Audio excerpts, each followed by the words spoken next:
என்னப்பா என்ன நம்ப மாட்டீங்களா? என்னையா இந்த மாதிரி கேள்வி கேட்குறீங்களா நீங்கள் அப்படின்னு ஒருத்தர் டென்ஷன் ஆகிருக்காரு. யார் அவர், ஏன் இவ்வாறு டென்ஷன் ஆகிருக்கிறார் பார்த்துருவோம் வாங்க.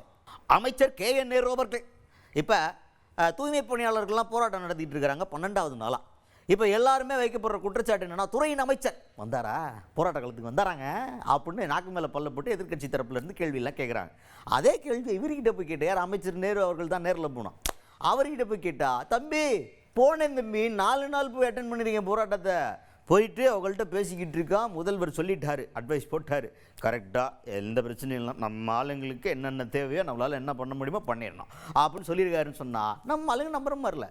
ஆனால் வரலன்னு சொல்கிறாங்களே சார் அப்படின்னு சொன்னோம். கடைசியாக ரொம்ப இறங்கி வந்து, ஏப்பா அப்படி என்ன நம்ப மாட்டியா அப்படின்ற லெவலுக்கு, ஏதோ டீக்கெட்டில் ஃப்ரெண்ட்ஸ் பேசிக்கிற லெவலுக்கு இறங்கி வந்து பேசிட்டாரு அமைச்சர் நேரு அவர்கள்.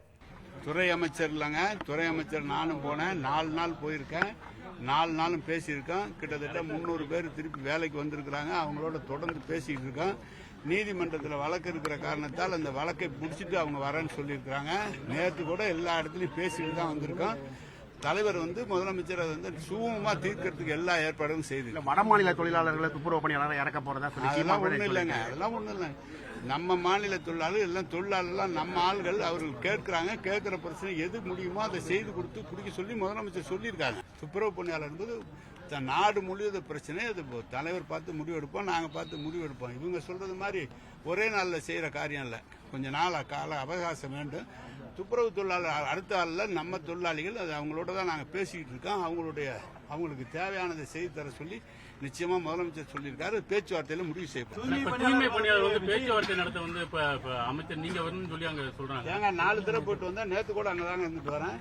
நீங்க வேணா வாங்க, கேமராவோட வந்து திருப்பி அப்படிதான் தூய்மை பணியாளர் சொல்றாங்க. ஏன்னா அமைச்சர் ஏங்க நாங்க அந்த தலைவர் 4 பேர் இருக்காங்க, அவங்க கிட்ட தான் பேசினாங்க. நேரடியாக ஸ்பாட்டுக்கு போல அவங்கள தான் அழைச்சி வச்சு மாநகராட்சியிலேயே பேசினாங்க. அறநிலையத்துறை அமைச்சர் தான் என்கிட்ட பேசுறாங்கன்னு சொல்றாங்க. அவர் சொல்லியிருக்காரு, நாங்க தான் நேரடியா நான் என்ன நம்ப மாட்டியா, நான் 4 நாள் அங்க. நெக்ஸ்ட், தமிழ்நாட்டில் இருக்கக்கூடிய மாபெரும் தொல்லை அப்படின்னு பார்த்தா தெருநாய்களுடைய தொல்லை. என்னதான் வாயில்லா ஜீவனா இருந்தாலுமே வண்டியை பார்த்தா விடுறதில்ல. நம்ம வீட்டுக்கு போனால் என்னமோ யாரையோ பார்த்து குலைக்கிற மாதிரி நம்மளே பயமுறுத்துறாங்க. ஏரியாவுக்குள்ள ஒரு இடத்துல சுதந்திரமாக போயிட்டு வர முடியுதா? கடைக்கு நடந்து போகிறதுனா கூட 10 தடவை யோசிக்க வேண்டியதாக இருக்குது. இப்பேற்பட்ட பிரச்சனைக்கு கோர்ட்லேருந்து ஒரு உத்தரவு வந்திருக்கு. என்னென்னா, வழக்கமாக அந்த நாய்கள் எல்லாம் என்ன பண்ணுவாங்கன்னா, கருத்தடை பண்ணி திருப்பி அதே ஏரியாவில் கொண்டு வந்து விட்டுருவாங்க. அது மேற்கொண்டு என்னையவே கூட்டிகிட்டு போய் இப்படி பண்ணிவிட்டீங்களடா அப்படின்ற டென்ஷனில் இருக்குமா என்னன்னு தெரியல. அது ரொம்ப பயங்கரமாக மாறுறதுக்கான வாய்ப்பு இருக்குமா, என்ன யோசித்தாங்களோ தெரியாதுப்பா. ஆனால் அந்த கருத்தடை பண்ணதுக்கப்புறமா இப்போ ஏரியாவுக்குள்ளே கொண்டு வந்து விடுறது கிடையாது, பாதுகாப்பான இடங்களில் வச்சு அதை பராமரிக்கணும்னு முடிவு பண்ணிட்டாங்களாம். அதனால நாய்களுடைய எண்ணிக்கை தெருக்களில் குறைய போகுது அப்படிங்கிறத இப்போ உத்தரவாதமாக சொல்லியிருக்கிறாரு அமைச்சர் KN நேரு அவர்கள். தெருநாய்களை கட்டுப்படுத்துறதுக்கு சுப்ரீம் கோர்ட் ஆர்டர் போட்டிருக்காங்க. எதுக்கு தெருநாய்கள் அருமையான ஒரு உத்தரவு கொடுத்துருக்குறாங்க. இப்போதான் அதிகாரிகளுக்கு உத்தரவு கொடுத்துருக்குறாங்க. அது அவங்க சொல்லியிருக்கிறது எப்படி இருக்காங்கன்னா, ஒரே இடத்துல ஊசி போட்டு திருப்பி அதே இடத்துல கொண்டு எல்லாம் விட முடிய வேண்டியதில்லை.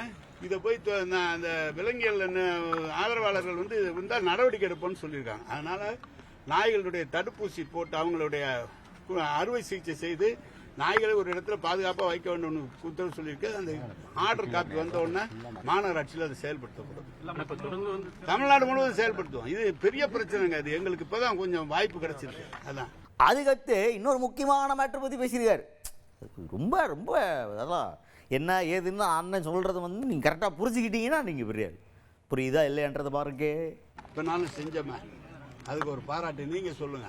நீங்க ஏங்க 4 வருஷம் இல்லாம இப்ப செய்யறாங்க எப்படிங்க? நிதி நிலைமை தேர்தல் நேரத்தில் 520 வாக்குறுதி கொடுத்திருந்தா தேர்தல் நிதி நிலைமைக்கு ஏற்பதான் ஒன்னா செயல்படுத்த முடியும். ஒரே நாளில் எப்படி செயல்படுத்த முடியும்? எந்த அரசாங்கத்தில் செயல்படுத்த முடியும்? நம்ம எத்தனை சதவீதம் வாக்குறுதி நிறைவேற்றிருக்கோம் சார்? கிட்டத்தட்ட தலைவர் சொன்ன வாக்குறுதிகள் காட்டி சொல்லாத வாக்குறுதிகள் நிறைய நிறைவேற்றி இருக்கிறோம். அதெல்லாம் ஒன்றும் இல்லை. அவங்க ஏதாவது சொல்லுவாங்க, எதிர்கட்சி தேர்தல் வந்ததுனால குறை சொல்றாங்க. நீங்க பாத்தீங்கன்னா மக்களுடன் ஸ்டாலின் இப்படி ஒரு வரவேற்பு பெறும் நாங்கள் நினைக்கல. அதாவது பாரம் வாங்குறதுல இருந்து அதே மாதிரி மருத்துவ முகாம் இன்றைக்கு மிக சிறப்பாக நடந்துகிட்டு இருக்குது. இப்ப ரேஷன் பொருட்களை கொண்டு விநியோகிக்கிற திட்டம் நடந்துகிட்டு இருக்கு. இன்னும் 8 மாசம் இருக்குது ஆட்சிக்கு. எல்லா திட்டங்களையும் சொல்ற நேரத்தில் செஞ்சா ஏன் அவ்வளவு லேட்டா செய்யறாங்களா? செய்யலன்னா செய்யலன்னு சொன்னா அது எப்படி செய்யறோம்ல?